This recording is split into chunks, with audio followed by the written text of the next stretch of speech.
Hello दोस्तों, आज हम कहानी सुनेंगे कर्ण की निष्ठा। चैनल पर न्यू हो तो चैनल को सब्सक्राइब कीजिए। एक राजपुत्र होते हुए भी कर्ण सुत पुत्र कहा गया। कर्ण एक महान दानवीर था। अपने प्रण और वचन के लिए कर्ण अपने प्राणों की भी बलि दे सकता था।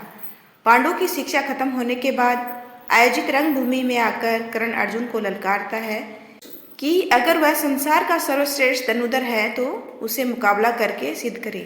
कर्ण एक सूत के घर पला बड़ा होता है, इसलिए उसे सूतपुत्र समझकर अर्जुन से मुकाबला नहीं करने दिया जाता है। पांडवों के प्रखर विरोधी दुर्योधन को यहाँ एक अवसर दिखता है और वह फौरन कर्ण को अंग देश का राजा घोषित कर देता है और कर्ण को अपना मित्र बना लेता है।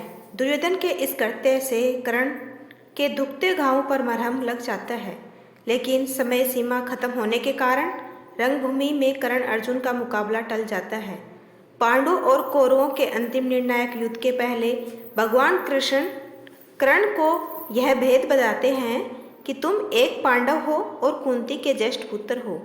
इस रहस्य को जानकर भी कर्ण अपने मित्र दुर्योधन से घात करके अपने भाइयों की ओर नहीं जाता है। दिव्य कवच कुंडल के साथ कर्ण अजय था और महाभारत के युद्ध में पांडव कभी उसे परास्त नहीं कर पाते। अतः इंद्रदेव उसे सुबह स्नान के समय ब्राह्मण स्वरूप में आकर दान में कवच कुंडल मांगते हैं। पिता सूर्यदेव द्वारा दिखाए गए स्वप्न से कर्ण को यह बात पहले ही ज्ञात हो जाती है कि इंद्रदेव उसे रूप बदलकर कवच कुंडल मांगने आएंगे, पर फिर भी दानव कर्ण ब्राह्मण रूपी इंद्रदेव को खाली हाथ नहीं लौटाता और उनकी मांग को पूरी करता है। इंद्रदेव कवच कुंडल के बदले में कर्ण को एक शक्ति अस्त्र प्रदान करते हैं, जिसका इस्तेमाल सिर्फ एक बार किया जा सकता था और उसका कोई काट नहीं सकता था। युद्ध के दौरान भीम का पुत्र घटोत्कच कौरव सेना को तिनकों की तरह उड़ाई जा रहा था। उसने दुर्योधन को भी लहूलुहान कर दिया। तब दुर्योधन सहायता मांगने कर्ण के पास आया।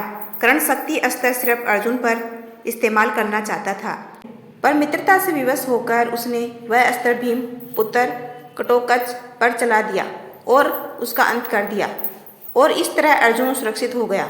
अपने साथ दो सांपों का बोझ लेकर चल रहे कर्ण को यह बात पता थी कि जहाँ धर्म है वहीं कृष्ण होते हैं और जहाँ कृष्ण है वहीं विजय भी होती है।